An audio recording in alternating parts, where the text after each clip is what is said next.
Hello दोस्तों, नमस्कार। मेरा नाम ऋतुराज है। आप सभी को क्या लगा था कि 26 तारीख से फेसबुक, इंस्टाग्राम, ट्विटर इंडिया में बैन हो जाएगा? नहीं, ऐसा नहीं होने वाला था, क्योंकि फरवरी 21 में इंडियन गवर्नमेंट ने कुछ आईटी पॉलिसीज़ डिक्लेयर की थी और कहा था कि जो कंपनीज़ जो इस तरह की सोशल मीडिया कंपनीज़ हैं या ओटीटी प्लेटफॉर्म्स हैं, इन पॉलिसीज़ को फॉलो करेंगे वो ही इंडिया में काम कर पाएंगे। जो नहीं करेंगे वो नहीं काम कर पाएंगे। वो पॉलिसीज़ क्या हैं, मैं आपको बताने जा रहा हूँ। सबसे मेजर जो पॉइंट इसमें रहा है, ये रहा है क्योंकि आजकल सोशल मीडिया पे बहुत सारी फेक न्यूज़ आ जाती हैं और वो फेक न्यूज़ ट्रोल होती रहती हैं और उनका कोई बहुत ही नेगेटिव इम्पैक्ट हमारी सोसाइटी पे आता है। और उनको डिलीट करवाने में हम लोगों को फेसबुक को मेल लिखना होता है। फेसबुक को मेल लिखते हैं तो वो कहीं ना कहीं 7 से 30 दिन का टाइम मांगते हैं उसको डिलीट करने में। तब तक वो और प्रोपोगेट हो चुकी होती है और उसका और ज़्यादा इम्पैक्ट हमारी सोसाइटी पे पड़ रहा होता है। तो ऐसे में गवर्नमेंट ने बोला है कि इस तरह की न्यूज़ को डिलीट करने का जो राइट है वो उस कंट्री के कुछ अधिकारियों के पास होना चाहिए। तो उन्होंने बोला कि आप सभी कंपनीज़ को हमारे यहाँ कुछ रीजनल लेवल पे ग्रीवेंसेस ऑफिसर अपॉइंट करने होंगे।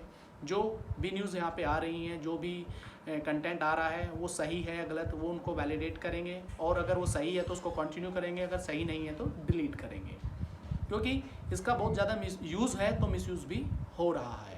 तो ये पॉलिसीज़ डिक्लेयर की गई थी जिसको अभी कंपनीज़ ने एग्री किया है कि हम इनको मानेंगे और इन पे काम करेंगे, तो ही ये काम कर पा रही है। अगर ये पॉलिसीज़ को नहीं मानती है कभी भी इन फ्यूचर में, तो भी ये इंडिया में काम नहीं कर पाएंगी। आप देखिए आजकल बहुत बार फेक न्यूज़ आती है। आजकल देखिए रिलेशनशिप्स आर वेरी कॉमन।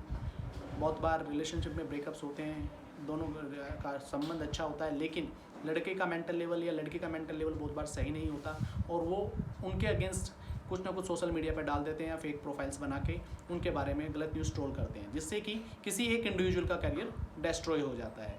या बहुत बार कोई घटना होती है तो कोई इंडिविजुअल आदमी उसको रिकॉर्ड करता है, उसको अपलोड कर देता है, जिससे कि उसका सोशल इमेज ख़राब हो जाता है।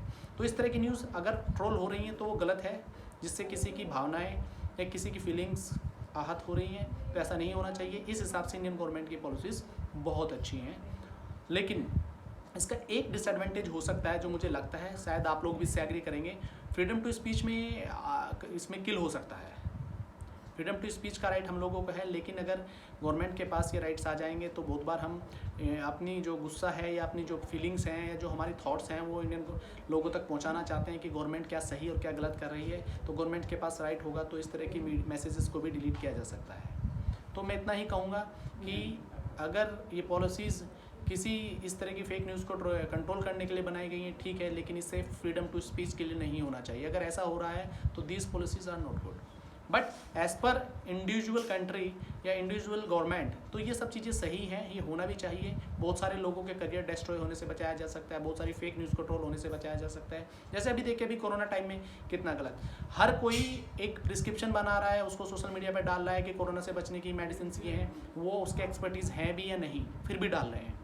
तो आप लोग समझिए कि ये पॉलिसीज़ आ चुकी हैं, तो इसके साथ जो कंपनियां काम करेंगी वही इंडिया में काम कर पाएंगी, जो नहीं करेंगी वो नहीं कर सकती। दोस्तों, यही इसके पीछे का एक्चुअल फैक्ट है। इन कंपनीज़ ने एग्री किया है कि वो इन पॉलिसीज़ को फॉलो करेंगे तो वो हमारे यहाँ काम कर रहे हैं, अगर नहीं करेंगे तो वो काम नहीं कर पाएंगे। आई थिंक ये गवर्नमेंट का अच्छा डिसीजन है, लेकिन फ्रीडम टू स्पीच किल नहीं होना चाहिए। अगर आपको मेरे द्वारा दी गई इन्फॉर्मेशन अच्छी लगे तो please like this video, subscribe my channel for such kind of information. Thank you.